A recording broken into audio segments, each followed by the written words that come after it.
लोग कह रहा भैया बड़ा भ्रष्टाचार है, 10,000 में लोग बढ़ गया। चलिए मान लीजिए एक बार गलती हो गया, अभी 6 महीना के बाद फिर पंचायत का चुनाव होगा, फिर आपके हाथ में चाबी आएगा, जनता के हाथ में चाबी आएगा। आधा से ज्यादा आपका भ्रष्टाचार पंचायत में मुखिया, सरपंच, प्रमुख, जिला पार्षद कर रहा है, उससे जुड़े अधिकारी कर रहे हैं। 4 महीना के बाद अगर बिहार का जनता संभल जाए और बढ़िया ईमानदार मुखिया, सरपंच, प्रमुख चुन ले तो आधा भ्रष्टाचार खत्म हो जाएगा। लेकिन अभी सब लोग कहेगा हाँ भैया ईमानदार होना चाहिए, और कल पंचायत का चुनाव होगा तो कहेगा कौन मुखिया मुर्गा भात बढ़िया खिला रहा है, कौन हम लोग को पाउच भेज रहा है, और फिर वोट अपना बेचेगा 4 महीना के बाद। तो मेरे भाई, जन सुराज में हम 3 बरस से कह रहे हैं, 500 रुपया में, 1000 रुपया में वोट बेचिएगा तो आपका मुखिया विधायक चोर नहीं होगा तो हरिश्चंद्र नहीं हो सकता है, चोर ही होगा। जो 1000 रुपया देके वोट खरीदेगा वो चोरी नहीं करेगा, अपना गऊ बेच के पैसा देगा। तो सब आदमी बिहार में सोच रहा है कि हम लूट लें, अब पूरा बिहार ईमानदार हो जाए। हो सकता है, सब लूटने में लगा है, अब फिर सोच रहा है कि नेता ईमानदार कैसे नहीं हो रहा है। अरे भाई, जब समाज ये चोर है तो नेता ईमानदार कहां से होगा?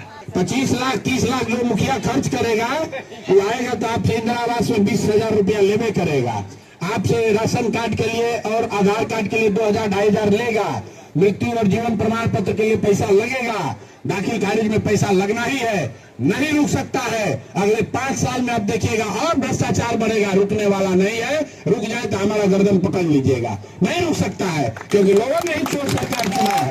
लोगों ने कहा हम बात को छुपा के नहीं बोलते हैं, लोगों ने कहा कि हमको भी कुछ माल दे दो और तुम भी जाके माल लूटो। तो आप ही का ट्रेजरी का पैसा, जनता का पैसा 10-10 हजार सबको दिया और लाइसेंस ले लिया कि 5 वर्ष लूटेंगे। तो सब लोग लुटाने के लिए तैयार रहिए, कोई नहीं बचाने आने वाला है, कोई उपाय नहीं है, क्योंकि यहाँ की जनता समझने को तैयार नहीं है। नरक का जिंदगी जी रहा है, फिर भी कहता भैया सड़क बन गया, बहुत भारी विकास हो गया।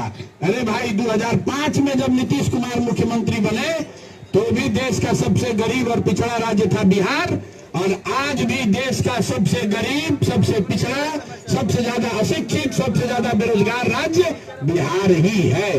और नालंदा में आदमी कह रहे बाप रे बाप इतना विकास हो गया। तो भाई, यहाँ के आदमी को समझे नहीं है, खाने के लिए 5 किलो भात का जुगाड़ है, बस इतने चाहिए, माल जो दिया उसको वोट दे दिया और इसी दशा में जिएगा। तो हम आपको कुछ नहीं कह सकते हैं, हमारा काम समझाना है, आपको समझना नहीं है, ये भी हमको मालूम है। हमने अपनी जिम्मेवारी समझी है कि हम आपको बताएं, और इतना जरूर है कि 15 लाख से ज्यादा बिहार के लोगों ने जन सुराज का बटन दबाया है, और उनकी खातिर कम से कम हमको बिहार में बने रहना है, और वो 15 लाख लोगों का भरोसा बना रहे। और उनके वजह से अगर आप पर भी कल संकट पड़ेगा तो जन सुराज खड़ा होगा।